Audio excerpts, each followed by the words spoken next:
What is the ridiculousness? The absurd, according to Algerian-French existentialist Albert Camus, is where our search for purpose in an otherwise meaningless universe originates. This article examines Camus's beliefs about rebellion and what it means to be an existential hero, as well as his philosophy of the ridiculous through a retelling of the Greek myth of Sisyphus. Different interpretations are explored to encourage you to develop your absurdist philosophy. Albert Camus, the philosopher. Algeria was a French colony when Albert Camus was born in 1913. His family was not wealthy, but they were diligent. At the University of Algiers, he studied philosophy, although his primary passions were writing and painting. His first piece of literary success came at the age of 22 when he published an anthology of essays. From there, he wrote novels that were so sophisticated and avant-garde that he won the 1957 Nobel Prize in Literature. Inspired by existential writers and philosophers such as Friedrich Nietzsche, Albert Camus wrote about existential themes of alienation and disillusionment during a time of war when people felt meaningless and abandoned by God. His opinions on the absurd, a pessimistic perspective on life that he explored in his plays, novels, and essays have made a significant contribution to philosophy. The Sisyphus myth. Suicide is the only genuinely significant philosophical issue. Determining the value of life is tantamount to providing an answer to the central query of philosophy. The first few words of the myth of Sisyphus, 1942. We must first examine what Albert Camus deemed to be an absurd existence to comprehend what the absurd is. He accomplishes this by focusing on the myth of Sisyphus in an article included in a collection of writings under the same name. Greek mythical character Sisyphus gained notoriety twice eluding death. Zeus sentenced Sisyphus to roll a boulder up a hill and then watch it roll back down as retribution for upsetting the natural order. He was sentenced to an eternity of carrying out this pointless and random work. Camus compares the situation of Sisyphus to our own lives. We want and yearn for purpose in our lives on the one hand, but the cosmos responds with silence on the other hand. The absurd is the result of our search for meaning combined with the lack of a complete or satisfying response to it. The absurd. For a few of us, the sensation is all too familiar. We are content with our everyday lives until the blinds finally fall and we are left staring out at an absurd universe. The topic, what is it all for, has long been pondered by philosophers, artists, and poets. For Camus, there is no answer in the universe. Camus compares our awareness of this situation to a type of awakening. So how do we respond to the ridiculous? 3 possible reactions to the absurd, according to Camus. We have 3 options. We can quit, I commit suicide, deny it exists, denial, or rebel against the ridiculous. Suicide is not an option in Camus's view since it is a kind of denial and an escape from reality rather than a workable answer. He contends that denial is also not a choice since it is the same as lying to oneself.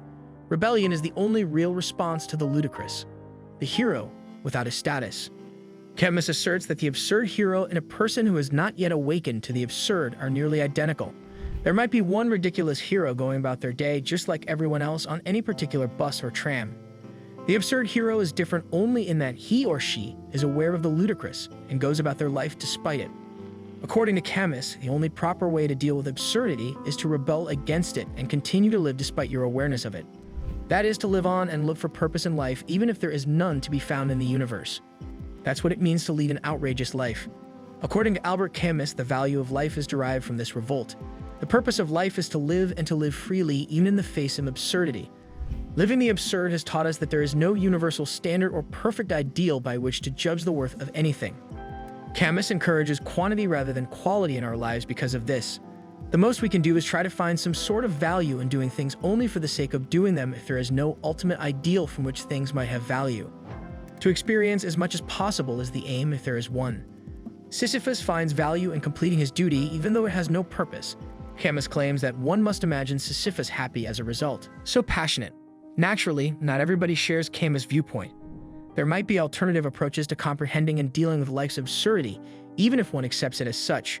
Robert Solomon, a philosopher, posed the question in 2006, is Albert Camus' perspective romantic or heroic? Solomon claims that Camus' reaction to the absurd is unduly idealized and contains a self-pitying bent.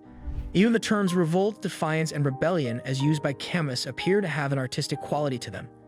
Thus, it should come as no surprise that Albert Camus' defiant ideology has long served as an inspiration to rock musicians, writers, and painters.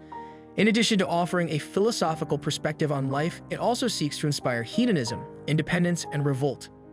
It's also possible to wonder if Camus' reasoning grounds for his analysis of the ridiculous are sound ones. Does existence truly have any purpose if there is no God or unwavering ideal outside of ourselves? It is widely acknowledged by both theists and many atheists of today that humans are meaning makers and do not deduce meaning from a higher transcendent source. Finally, one can ask if there is a problem with absurdity that has to be solved. In his 1971 paper, The Absurd, philosopher and critic of Albert Camus' ideas, Thomas Nagel offers a new and less serious definition of the absurd. Why is this so serious? Human lives require effort, focus, and the ability to make decisions that indicate which things are more important to us than others. However, there is always a perspective that exists outside of the specific shape of our life and from which gravity seems unnecessary. Life is ridiculous because of the collision of these two unavoidable points of view inside of us. The irrational, let's say you are experiencing a particularly difficult work week. You're so stressed out that it's unreal. You have deadlines and duties that are overwhelming you. You are always overcome with the gravity of your responsibilities. Now picture yourself laying in bed one night, unable to sleep because your mind is racing. You get out of bed and head outside to observe the night sky.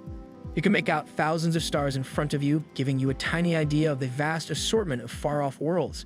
You realize that, as important as your ambitions may seem right now, they are not really that essential in the big picture. You exhale in relief as your shoulders begin to loosen. This example demonstrates how humans are special in that they can see things that are outside of themselves. From an individual perspective, we recognize and experience the gravity of our existence. A detached irony. According to Nagel, we don't have to exert all of our energy on opposing the ridiculous. Alternatively, we could adopt a detached and sardonic perspective. We can approach our ridiculous lives with irony instead of heroism or despair if there is no reason to believe that anything matters at all. Being ironically detached from the world does not necessarily mean that we should be indifferent.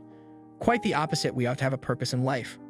On the other hand, we must also acknowledge the ridiculousness of our deeds in the overall context. We feel the absurdity in the space between these two viewpoints. Albert Camus towards a philosophy of the absurd. You might be asking yourself at this point if you believe that life is ridiculous. Perhaps you disagree with the aforementioned ideas because you believe that life has an inherent purpose. If so, you might want to think about the source of that inherent purposefulness, if not your ideas. Even for those who, like the Christian existential philosopher Soren Kierkegaard, believe in a transcendent source of meaning, it is still unclear where that source derives its meaning from and whether we can know for sure what the purpose of our lives is. You might even wonder if these are even relevant questions. You may conclude that what counts is the conviction that existence has some sort of meaning and purpose. Alternatively, you can share the belief that life is absurd with Thomas Nagel or Albert Camus. Then it remains to be seen how you want to lead your ridiculous existence. Do you adopt the Camusian strategy and lead a life of rebellion, rebelling against the ridiculous? Alternatively, you may adopt the Nageling strategy and adopt a detached and sardonic outlook on life. You may concur with Solomon when he says that the absurdity issue may be exaggerated and unfounded. Regardless matter how you respond, you will have developed your absurdist philosophy. So this is the end of our today's video. If you like it, kindly give your valuable response in our comment section below, and don't forget to subscribe to our YouTube channel for more interesting and informative videos.